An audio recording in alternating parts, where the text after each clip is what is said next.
Ma'am, ngasi 2023 da angkiba Johor Navodaya Vidyalaya entrance exam class 6 ki entrance test koi Navodaya ki entrance test 2023 da angkiba maths ki arithmetic maths ki question nama yung minasiko question paper silere si 2023 ki question paper niko sida koi maths ki question nama yung minasi question silere maths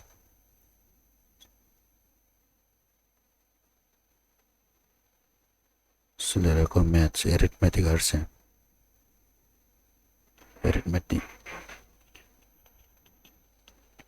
question paper se mun na pa ga noni ko question paper se ko na hana kang kiba hana pa ki bo era ga so question paper se mun na pa ga dong ne bo instruction ma gi direction ai ti question je kamai na pa ga ni answer kamai na pi ga ni sne ba mana hairam me se si 2023 da mana ko na se da 2023 ki question paper ni ko man se da si direction pi re se 2025 natrana 2026 natrana 2027 dadi sigi direction se sigi direction ai di ma ki question kamaina khungone answer kamaina pi gani question kamaina pa gani si instruction je on to ki su ya ba mo koina atop mo koi gi moina pa mo mong da dum semdo ki bi ya ba adana munna pa ga don ne ba question se question je munna pa ga don ne question da munna pa tra ga di fajana gyan ta na fajana khang dra ga di answer kamaina igani adna question munna pa ga don ne answer there are direction set for every question kuding makki for probability oithok ya ba ko oithok ya ba mari answer s a b c and d are given oithok ya ba answer a b c d p ri only one out of this is correct makoi mari si manung do only one amakhaktang chumme ba choose the correct answer achum du khallo ari ne ba darkan the circle in the OMR answer sin adugo OMR sit da darkan to air ne ba question number 1 si yengsi mai si percentage chapter ki question ne ko percentage a group of 80 students went on a picnic ta koi picnic school ki picnic sat pa jane ko moi se da a group of 80 students छात्र क्या no 80 students see na students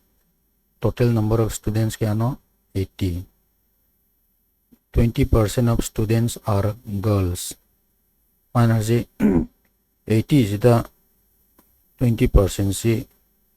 नुपी मचाने बा the 80 is the 20% in nupim sa oire lemori dona kana no nupa nebo nupa si kya no hydrico question ji matung ina how many girls should replace the boys nupi masa kaya na nupa kaya wo replace to gani mahot singani so as to make the boys as 20% haibadi sigi 80 sida 80 से masing mi masing ni ko छात्र masing sida 20% से नुपी ने है रे देखो percentage है रे बा मैथ्स की चैप्टर से परसेंट है रे गदी cent cent आई 100 आई बने बा इंग्लिश ता है सेंचुरी दी सही चामा क्रिकेट तो सेंचुरी में है रे गदी run Chama analysis percentage the cent in our se kaino 100 aibne chama da aibne ba chama da nang ma kya phangi aragadi no percentage kya chatli aragadi IT chatli ne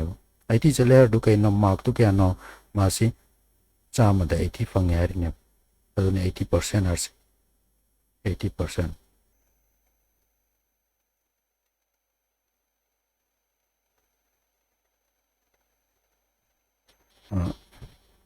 duga kage marks class 10 12 ta subject ama khaktan na te ko na parkha da ko suppose subject manga ne se 5 subjects English maths science the main tor ko subject manga ne ba subject among ki mark total marks 100 ne ba ko atu de subject manga ki marks kya no 500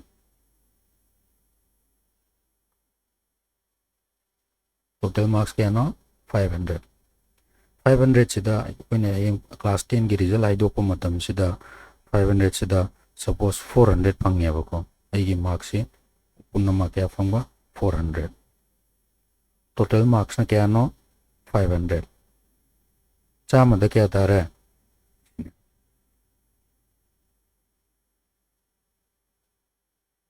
80%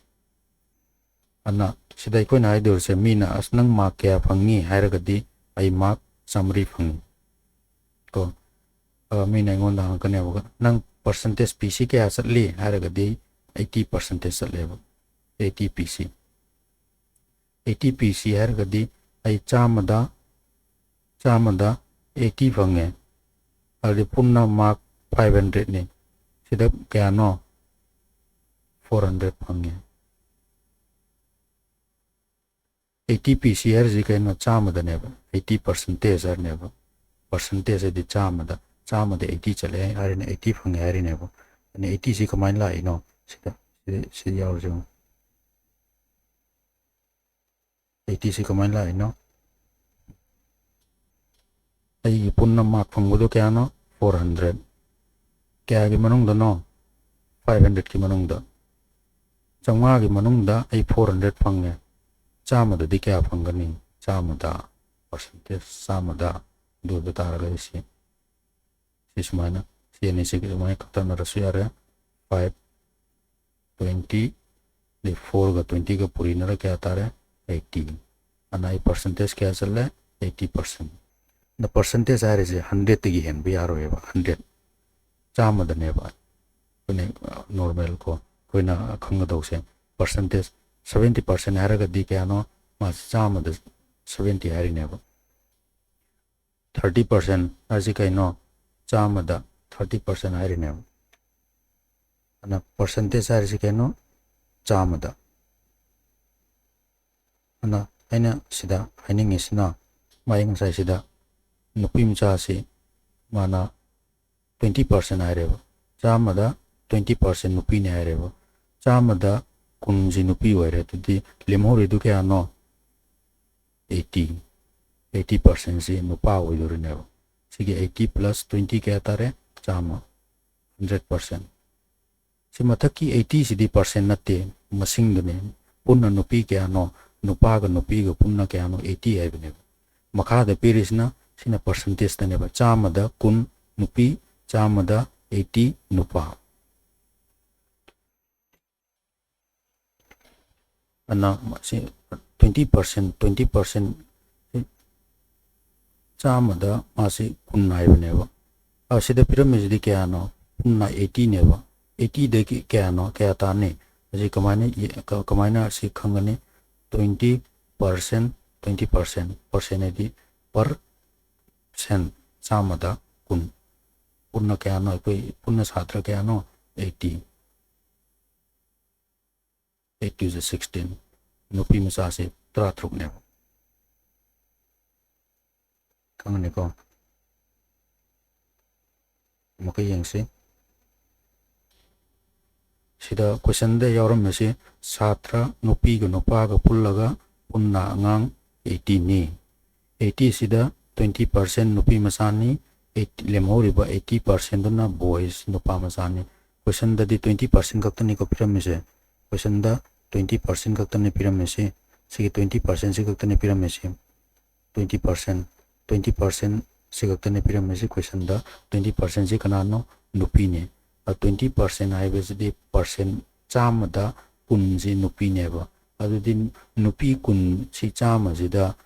kun nupi ne ba adu din nupi kun ji logdo kore di kya lemori 80 lemori ba lemori be 80 si kanano nupam sanga tane boys ana 80 ka 20 ka tinsinera kya ta ne 100 chama adu ne ko percentage si chama gi magi wari ngakne percent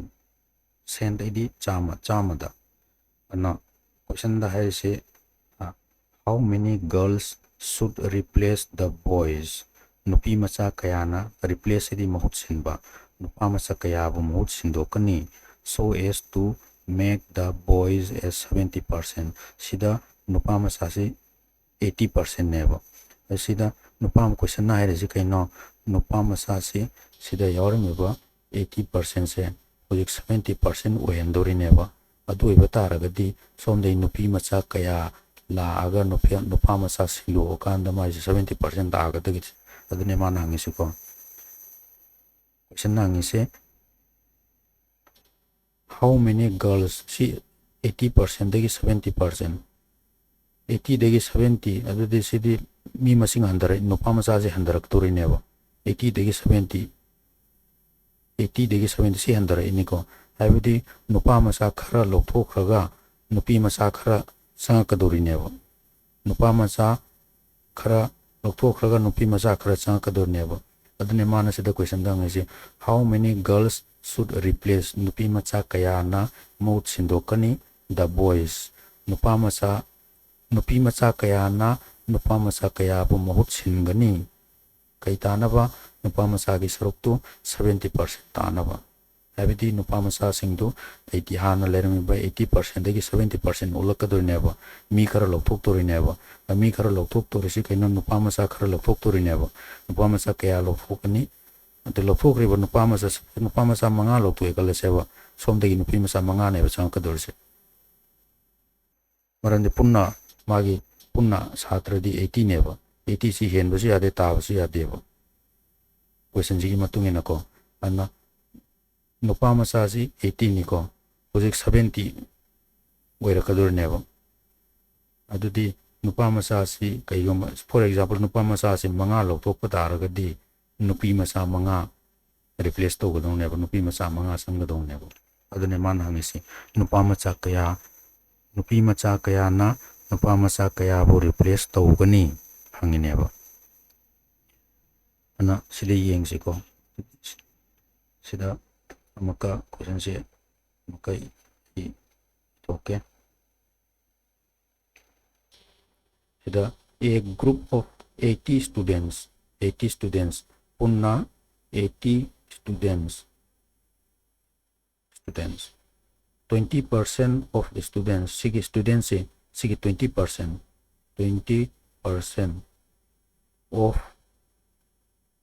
of the students sikano girls 80 sige 20% of arade kogi angka te arithmetic to of arade puri na wai bane ko 3 of 5 arade 3 into 5 sima so sikhangel je ko of arade puri na ba duga anasida 20% girls ne ara rest ari madu kanano nupam sa ne ba ani chamada kun nupi oi khita ragadi lemori ba 80% do kya kanano boys nupa ne ba ana question dar se 20% of students di kya no 80 20 by 100 into 80 kya tara 16 ji kanano nupi macha punna 18 punna satra kano 80 punna satra 80 ni 80 sida nupi macha kya tara 16 nupi macha 16 lokthok ragadi sikya lemori 4 7 digi 1 kaida 64 si lemori si kanano nupa macha ne boys 80% sikya percent dan 80% dare ko adu masing oina patorokana kya tare 64 nupa macha aduga nupi macha na kya 16 manang isi how many girls should replace the boys so as to make the boys 70% si boys 80% nebo 70% ohen gai taragadi 70% of 80 70% si magi ngasai satra ulap oire 80 dugini ko na sikya tare si 0 kanaro 7 is 56 ana 70% ai ti kya no 56 70% aragadi 56 ana si komoka 80% of boys punna satra 80 ni 80% of boys chamada 80% boys ni arudi 80 dadi kya tare 80 by sumana parsu ai ko 80 by 100 into 80 64 siyo tayo ko anna 80% si 64 nupa masani nupi masada na 20% na traga na 16 si 16 si nupi masani si 64 sina nupa masani question dangi sina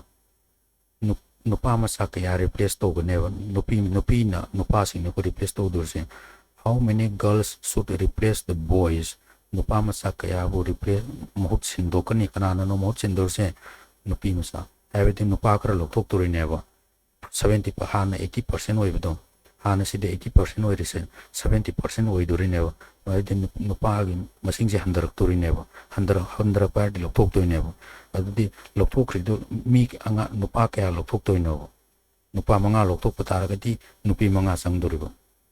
mohut sinduri neva nupi na mohut sinduri neva ana 70% neva mana hai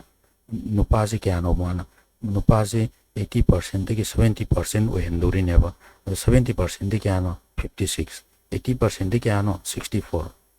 80 degi 70 la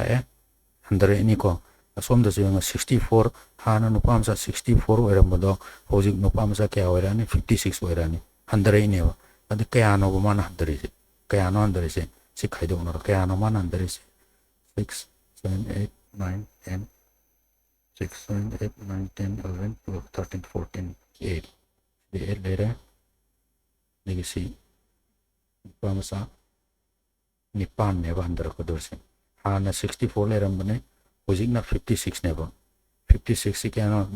nupamasa nipan neva loto ki dorse nupamasa nipan ji loto grani out get out oi grani aduga manung sa ka dorsna nupi masa kya nupi masa nipan ko ano question dang isi kaya no bo how many girls nupi masa kaya na replace to duri no hangine bo ko si answer ji kaya yare it yawe ko si answer 8 sini percentage ar si ko amakai summarize to be ko percentage hai di chama da bne chama percentage ek question amada percentage 80% hai na 80 by 100 hai ne 20% hai na 20 by 100 30% hai na kya 30 by 100 percent idi chama da 10% hai na 10 by 100 as first division either your first division de kya no 60% ati kya 60 by 100 ma se chama da humpu phang yari ne chama da humpu mai ma ka sing mo di chamri oram bi ai changa oram bi ai satru oram bi ai chani oram bi ai the percentage to ondor ko matam da di percentage de chama da ne ba chama da ma se humpu phang yari ne sini ko percentage har je ana percentage he yoram mo pa chama da hai ga do ko na question there was a group of 80 students went to a picnic punna satra 80 neva 80 students picnic chatle 20% of the students are girls sida 20% si nupi mchani and 20% of 80 have never 20 by 100 into of into niko 80 ana nupi masa si kya tare 8 to 16 nupi masa se 16 tare punna 80 ni 80 degi punna 80 ni 80 degi nupi tratluk lo to khagadi lemore do rest are boys ite are madu kana nupan heri never ana si kya tare 164 ana sida lemore se kya no boys 64 sida chamada 20% si nupi ne hai re chamada 20 lo to kore di kya no 80% si kana no nupa na 80% nupa 20% nupi 80% nupa the question da hai risna how many girls should replace the boys so as to make the boys as 70% nupi masa kaya na nupa masa kaya wo mohut sindukan ni कई की नमो सिंदूर से boys की percent से 70% हंदोरिनेब हाँ 80% ले रंब से 70% वेरकदोरिनेब 70% अदुदी 80% दी 64 तारे 70% दी क्या ताने 70% 80 70% of 80 पुन्ना साथरे 80 निको अदुदने को परसेंटेज होता है सी 00 लोग तो को 7 8 जा 56 70% से क्या तारे 50 का 6 सी 80 देगी 70 हंडर है को 64 देगी 56 हंडर है क्या नो मशीन हंडर ग्रेज़ सी खाइदोंनो बदे यंगो ए नुपा मसा निपान ने वह हंडर ग्रेज़ नुपा मसा निपान थोक रहे अदुगा नुपी मसा निपान नमोद सिलेब आंसर क्या आता है 8 आंसर से ले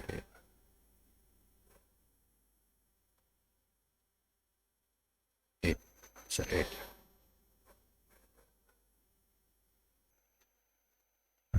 सिनिको मुन्ना मुन्ना परसेंटेज मेथ से खोना मागी क्वेश्चन से फजन मुन्ना पारग क्वेश्चन से कमायन लाइनो खंगगदिको याम लाइबने सीजो क्वेश्चन से मखन मखल की दगी तो परसेंटेज सपोज परसेंटेज दायरगा सुबो क्वेश्चन अम खक्त नतेबा क्वेश्चन याम एबो मखल मखल की लेरिसे अन क्वेश्चन जिंग से मोंग की मागी मखल मखल की हानांगी बो क्वेश्चन जिंग से तोइना प्रैक्टिस तौरगदी अदुम क्वेश्चन से लोइने कुंबो ngमगनेबा सिदसु मार्क कुन्नी एरिथमेटिक मैथ्स तसु मार्क कुन्नी मार्क कुन सिजो कोना मार्क अम फोबा मार्क लोइना मैथ्स सिदी मार्क फंगबो याम लाइबनेबा खंगगदी खंगे मार्क फुल पुन्ना मासी क्वेश्चन कुन्नेबो खंगगदी कुंद कुन लोइन चुमे कुंद कुन चुम्बारदी 100% चुम्बे यारनी नत्रो कुंद कुन हारदी 100% लोइन मार्क से फंगबो याइबो अना हजिक्ति कोई मी सि मसिंग अंगांग से पखाता बे मसिंग सि याम बनेना को मासी मार्क सि याम फंगरदी यादेबो अखोई सिकांदी अखोई मा अंगांग मार्क क्या फंगने आइदु मोय मार्क तो हाइदोकपनेना को अदि यावरसे कोई 95 96% दगी कोई मार्क से मखा तारगदी सिलेक्शन तौबदे याम वाइबो इवन नवोदय मणिपुर की नवोदय अमगी मागी मार्क टू ममांग सही की मार्क टू ये ngobने माइक दो नुपी इंदनिको नुपी दने दुसु माजे 100% फंगबा 100% फंगबा नुपी मसादो माजे सिलेक्शन पास तौवेबा नवोदय द चंगेबा 99 फंगबा अंगांग दो मा चंगबा ngamदेबा कईगिनो 100% फंगबा मी दो याम लेरमनेबा अंगांग दि योरमनेबा अंगांग 10 ओरमबे अंगांग 30 ओरमबे अंगांग 10 ओरमबे नुपी दनिको नुपी गिसु तोंगाना रिजर्वेशन लेदना अना नुपी 10 खनगदौदुदा 100 फंगबा नुपी 10 यावरेबा अदुदि 100 फंगबदु खनदामे कनो सोमदा 99 फंगबदुदि माइते चांस लेथ्रे मरमदि 100 फंगबदु यामकपनिना अना 100 फंगबा हरदि कनो क्वेश्चन माना अटेम्प्ट तोरमेबा टोटल नंबर ऑफ क्वेश्चंस से क्या नो टोटल नंबर ऑफ क्वेश्चंस पुन्ना maths mental ability the English language test यार पुन्ना क्वेश्चन 80 नेबो माना जिदा उजिकी नुपिम सादना 80 100 फंगे यारिदो अदुना ताइदि 80 द माजे पुन्ना 80 फंगे यारिनेबो क्वेश्चन अमा फोबो लांदेबो माइदो अदुना ने माना 80 द 80 फंगिदो अदु कांदने माना सिलेक्शन फंगिसे ना यामना कंपटीशन से यामना टफ ओइबनेना को मीदो थाब अदु मसिंग दि याम बनेना क्वेश्चन से यारे में कोई प्रैक्टिस तौगने तौगदबनी क्वेश्चन से यारे कोई सोइदन होनगदौनी तो मार्क्स से फुल फंगदौनेबो सिदा कोना 90 फंगेग्रन हराव 90 फंगदे सिलेक्शन तौदे सिलेक्शन फंगोय पुन्ना क्वेश्चन 80 क्वेश्चन से 65 फंग यार से सिलेक्शन फंगोय यम वागनेबो 80 सिदा 78 79 से फंगरगदी यम वायबो सिलेक्शन तौबगी चांस दी यम वा नेमेबो अना यारेम कोई क्वेश्चन से फुल अटेम्प्ट तौगदौनी क्वेश्चन लोइना मक्सु अटेम्प्ट तौरंगदे क्वेश्चन अम तौं दोम यादे अदुगो लोइना चुमनगदौबो क्वेश्चन लोइना चुमनगे आइतारदि कमाय काय लाकने प्रैक्टिस तौबो नुमित खुदिंगी खंगदौदुदि पारगा खंगकदौने लाइक हइते यारजे लाइक पादब मिदुदि लाइक हइते लाइक पाबा मिदुना लाइक हइरे होनबो कनबो मिदुना लाइक हइरे होनबो कंदबा ꯍꯣꯠꯅ ꯅꯤꯡꯗꯕ ꯂꯥꯏꯔꯤꯛ ꯄꯥꯅꯤꯡꯗꯕ ꯑꯗꯨꯝꯕ ꯃꯤꯗꯨꯅ ꯂꯥꯏꯔꯤꯛ ꯍꯩꯇ꯭ꯔꯦ ꯑꯗꯨꯅ ꯍꯣꯠꯅꯔꯗꯤ ꯂꯥꯏꯔꯤꯛ ꯍꯩꯔꯦ ꯇꯣꯏꯅ ꯄ꯭ꯔꯦꯛꯇꯤꯁ ꯇꯧꯔꯗꯤ ꯂꯥꯏꯔꯤꯛ ꯍꯩꯔꯦ ꯂꯥꯏꯔꯤꯛ ꯍꯩꯔꯗꯤ ꯀꯣꯏꯁꯟꯗꯣ ꯑꯦꯛꯖꯥꯝꯗ ꯀꯣꯏꯁꯟꯗꯨ ꯂꯣꯏꯅ ꯑꯦꯇꯦꯝ ꯇꯧꯔꯝꯃꯒꯗꯤ ꯃꯥꯔꯛꯇꯨ ꯌꯥꯝꯅ ꯋꯥꯡꯅ ꯐꯪꯉꯦ ꯃꯥꯔꯛ ꯌꯥꯝꯅ ꯋꯥꯡꯅ ꯃꯥꯔꯛꯇꯨ ꯐꯨꯜ ꯃꯥꯔꯛ ꯐꯪꯉꯒꯗꯤ ꯁꯣꯝꯗ ꯁꯦꯂꯦꯛꯁꯟ ꯇꯧꯔꯦ ꯑꯗꯨꯅ ꯑꯩꯈꯣꯏꯅ ꯍꯣꯠꯅꯔꯤꯅꯦ ꯄꯔꯤꯈꯥ ꯊꯥꯗꯣꯔꯤꯅꯦ ꯑꯦꯛꯖꯥꯝ ꯊꯥꯗꯣꯔꯤꯅꯦ ꯍꯣꯠꯅꯔꯤꯅꯦꯅ ꯍꯥꯏꯔꯒ ꯁꯣꯝꯗ ꯁꯦꯂꯦꯛꯁꯟ ꯇꯧꯕ ꯉꯝꯗ꯭ꯔꯒꯗꯤ ꯅꯕꯣꯗꯤꯌꯥ ꯆꯪꯕ ꯉꯝꯗ꯭ꯔꯒꯗꯤ ꯑꯩꯈꯣꯏ ꯀꯩꯒꯤꯅꯣ ꯑꯩꯈꯣꯏꯅ ꯍꯣꯠꯅꯗꯧꯔꯤꯁꯤ ꯀꯩꯒꯤꯅꯣ ꯑꯩꯈꯣꯏꯅ ꯃꯇꯝ ꯃꯥꯡꯍꯟꯗꯧꯔꯤꯁꯤ ꯑꯗꯨꯅ ꯂꯥꯏꯔꯤꯛ ꯇꯝꯃꯤꯀꯥꯟꯁꯤꯗ ꯂꯥꯏꯔꯤꯛ ꯄꯥꯔꯤꯀꯥꯟꯁꯤꯗ ꯄꯨꯛꯅꯤꯡ ꯆꯪꯅꯀꯣ ꯄꯥꯒꯗꯧꯅꯤ ꯈꯪꯗꯕꯗꯨ ꯑꯣꯖꯥꯗ ꯍꯪꯉꯣ ꯈꯪꯗꯕꯗꯨ ꯑꯗꯨꯝ ꯑꯩꯈꯣꯏꯒꯤ ꯑꯍꯟ ꯁꯤꯅꯤꯌꯔꯁꯤꯡꯗ ꯍꯪꯉꯣ ꯃꯈꯣꯏꯅ ꯑꯗꯨꯝ ꯇꯥꯛꯄꯤꯒꯅꯤ ꯑꯣꯖꯥꯁꯤꯡꯅꯁꯨ ꯑꯗꯨꯝ ꯍꯥꯏꯕꯤꯒꯅꯤ ꯑꯗꯨꯒ ꯒꯨꯒꯜꯗ ꯅꯦꯠꯇ ꯑꯗꯨꯝ ꯍꯪꯉꯁꯨ ꯊꯤꯔꯁꯨ ꯌꯥꯏ ꯑꯗꯨꯅ ꯀꯣꯏꯁꯟ ꯑꯃ ꯄꯔꯁꯦꯟꯇꯦꯖꯀꯤ ꯀꯣꯏꯁꯟ ꯑꯃ ꯉꯁꯤ ꯌꯦꯡꯃꯤꯟꯅꯈ꯭ꯔꯦꯀꯣ ꯃꯈꯥꯒꯤ ꯀꯣꯏꯁꯟꯁꯤꯗꯤ ꯑꯩꯈꯣꯏ ꯀꯩꯒꯤꯅꯤ ꯑꯩꯈꯣꯏꯁꯤꯗꯤ ꯇꯥꯏꯝ ꯑꯦꯟ ꯗꯤꯁꯇꯦꯟꯁ ꯍꯥꯏꯕꯗꯤ ꯁ꯭ꯄꯤꯠꯇꯨꯅꯦ ꯗꯤꯁꯇꯦꯟꯁ ꯀꯌꯥꯅꯣ ꯁ꯭ꯄꯤꯠ ꯀꯌꯥꯅꯣ ꯇꯥꯏꯝ ꯀꯌꯥꯅꯣ ꯑꯗꯨꯒꯤ ꯃꯇꯥꯡꯗꯅꯤꯀꯣ ꯁꯤꯗꯤ ꯃꯊꯪꯒꯤ ꯅꯨꯃꯤꯠ ꯑꯃꯗ ꯅꯣꯡꯃ ꯈꯟꯅꯔꯁꯤꯀꯣ ꯉꯁꯤꯒꯤꯗꯤ ꯁ꯭ꯋꯥꯏꯗ ꯑꯗꯨꯝ ꯂꯣꯏꯁꯤꯜꯂꯁꯤ thank you so much thank U